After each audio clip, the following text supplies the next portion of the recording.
Everyone has a different opinion on when to have the exclusivity talk. Some say 3 dates, others say 3 months. And you're terrified of bringing it up too soon and scaring him away, or waiting too long and wasting time on someone who's not serious. Here's what nobody tells you: there's no magic number of dates or weeks that works for everyone. And following arbitrary timelines is exactly why you keep getting the timing wrong. By the end of this video, I'll give you the exact framework that tells you when it's the right time based on actual relationship readiness, not random rules, so you can have the talk with confidence instead of anxiety. I'm your host at Her Dating Compass, and stop counting dates or weeks. That's not how you determine readiness for the exclusivity conversation. Here's the framework that actually works. The timing is right when three specific conditions are met. First, you've been consistently dating for at least 6 to 8 weeks with regular contact between dates. This isn't about hitting an arbitrary number, it's about establishing a pattern. You're seeing each other at least weekly, communication happens naturally and regularly, and there's clear momentum in the connection. If you're still in the sporadic texting phase where he reaches out randomly, or you only see each other every few weeks, it's too early. Exclusivity conversations work when there's already an established routine and consistent presence in each other's lives. Second condition, he's showing the behavioral signs of readiness. He's integrated you into his life, like you've met people who matter to him. He talks about future plans and naturally includes you. He's reliable, consistent, and making you a clear priority.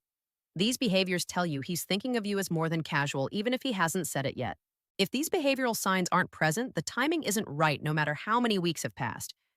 You can date someone for 3 months, but if he's keeping you separate from his life and avoiding future talk, he's not ready for exclusivity.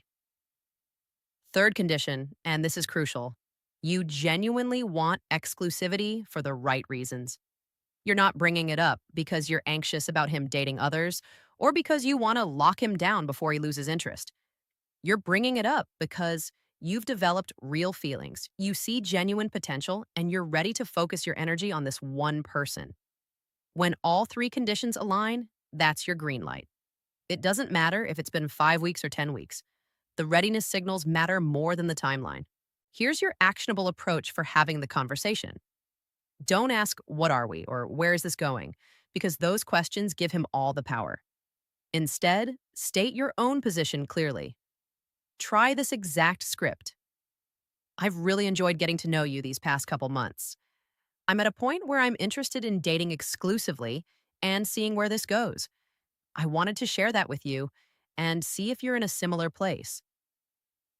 This approach works because you're expressing your feelings and intentions without demanding anything or creating pressure. You're opening a dialogue, not forcing a decision.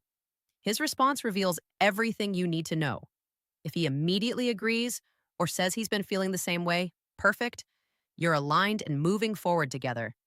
If he seems interested but wants a few days to think about it, that's reasonable. Give him up to 1 week maximum.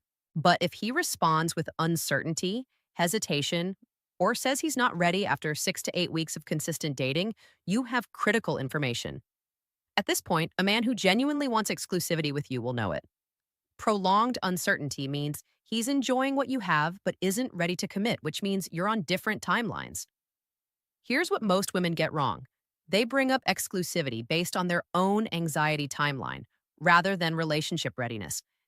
If you're having this conversation primarily because you're worried about him seeing other people, you're coming from fear and scarcity. That creates pressure and desperation energy. Wait until you're having the conversation because the relationship has naturally progressed to a point where exclusivity feels like the logical next step. When the foundation is solid and the behavioral signs are present, the conversation flows naturally rather than feeling forced. Also, never bring up exclusivity if you're still fundamentally unsure about him. Some women push for exclusivity just to have certainty and security, even when they're not convinced the person is right. That's backwards. Only pursue exclusivity with someone you're genuinely excited about and see real long-term potential with. The framework is simple: consistent pattern over weeks, plus behavioral readiness signs, plus genuine desire for exclusivity equals the right time. Missing any of these three elements means wait longer or recognize this person might not be ready for what you want. Stop obsessing over the perfect moment or the right number of dates. Focus instead on whether the actual foundation for exclusivity exists. If it does, have the conversation directly and confidently. If it doesn't, either give the relationship more time to develop or recognize you're with someone who isn't moving toward commitment. Remember, your true north in love is waiting. You just need the right compass to find it. Comment below and let me know what you are currently struggling with relating to balancing your work with dating.